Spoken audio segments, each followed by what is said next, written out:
सन गौरी छति सुंदर तिनका वर भेल जोगी।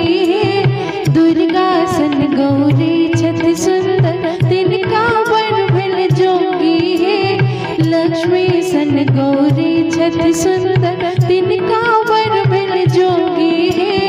दुर्गा सन गौरी छति सुंदर तिनका वर भेल जोगी। लक्ष्मी सन गौरी छति सुंदर तिनका वर भेल जोगी।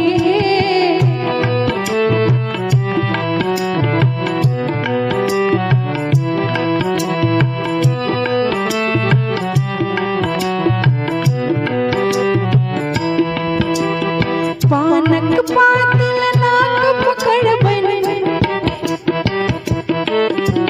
पानक पातिल नाक पकड़ बन, नाक देवन हम तोड़ी है। हमरा गौरी दिस जो तकता नैना देवन फोड़ी है। हमरा गौरी दिस जो तकता नैना देवन फोड़ी है।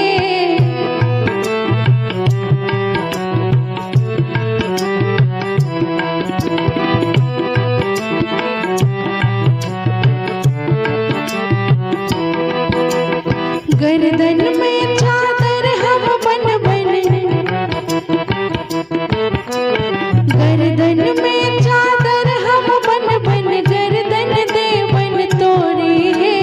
बस हबरद सन मंडप घूमे करता जगहथिन गौरी है।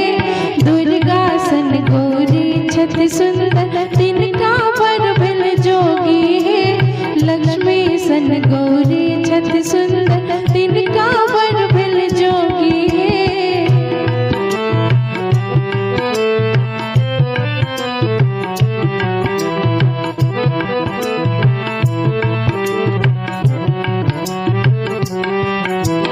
गर्दन में चादर हम बन बन, गर्दन में चादर हम बन बन, गर्दन देवन तोड़ी है। हमरा गौरी दिस जो तकता नैना देवन फोड़ी है।